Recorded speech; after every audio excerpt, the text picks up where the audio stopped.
The Bible predicts that the entire world will see certain events unfold.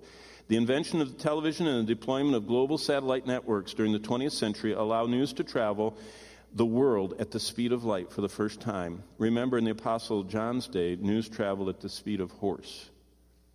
There was a period of time when the army was still fighting and their emperor had died and a new emperor was in and the war was over. But for months they kept fighting. Because the horse had to ride and then the boat and then the courier and they got waylaid and it never made it and they kept fighting. And now people on Twitter know things before the news networks know them. Because the world is connected. It's never been before the 20th century. And what did Jesus say in Matthew 24:14? He said that this gospel of the kingdom will be preached in all the world as a witness to the nations, and then the end will come. This gospel must first be preached to all the nation. Today, portions of the entire Bible have been translated into 2,300 languages and dialects covering 90% of all the world's population. Never before. The sign of global evangelism. And then pestilence. I mean, we could go on and on about this. We've heard and thought about it. Despite an increase in scientific knowledge, deadly disease, which the Bible calls pestilence, will be prevalent. Verse 7 of Matthew 24 says, nation will rise against nation, kingdom against kingdom.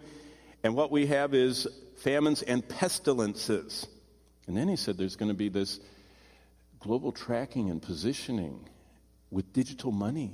We don't even think anything of it. Look, these are our friends. Look, this is our friend. Everyone has one in their pocket, or most everyone. Did you know these only work if they can instantly go to your account from the gas station and see whether or not you're legit and any suspicious holds are on you? Then it comes all the way back to the gas station and approves it, and then you put it in the gas, and then it goes all the way back to that bunker under Omaha where all this is kept, the clearinghouse, and they knew exactly the geographic spot you used that card. And then how about, Venmo and PayPal and Square Cash, and I could fill the board with them. I mean, these are really neat. It's going to be possible, what it says in Revelation, through digital money, global tracking and positioning, through Apple Pay and ePay and PayPal and Venmo and on, instant access to our money is making one person able to control the world. You see, we can control people financially. And then, these are the old ones, the sign of weapons of mass destruction. Look at this. This is a headline I clipped. The doomsday clock's most dire warning since the Cold War. This is the closest to midnight the doomsday clock has ever been in the lifetime of almost everyone in this room, and that was stated January 26, 2017. Now, that was a negative response to our current president, but it's a reminder that both the United States and Russia have enough to kill everybody over and over again, and the horrible weapons of mass destruction are proliferating, and we don't even need to talk about that. We know that.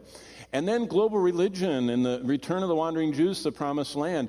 That is the hard-to-miss event that the focal point of the United Nations and most news services have become the Middle East.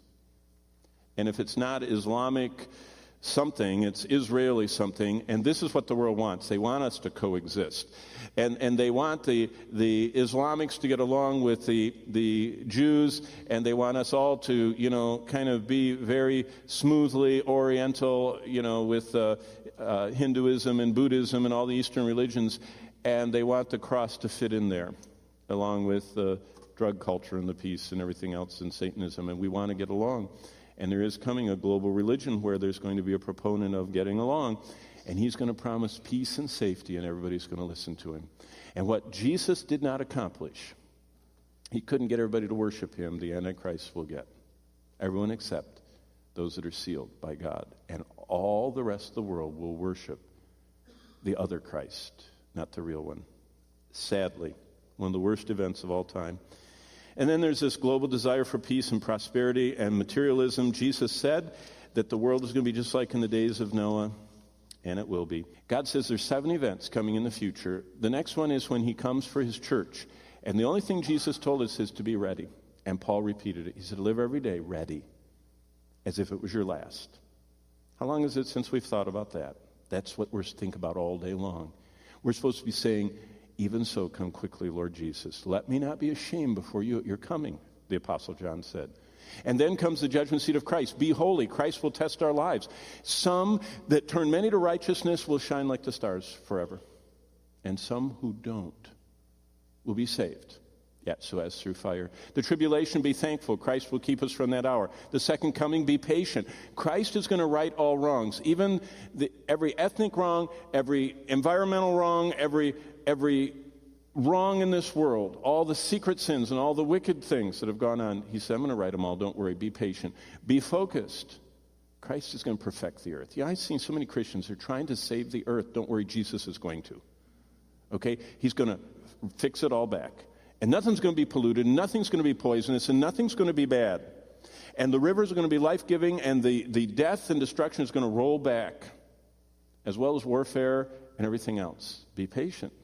Don't focus your life on something Christ says, I'm in charge of that.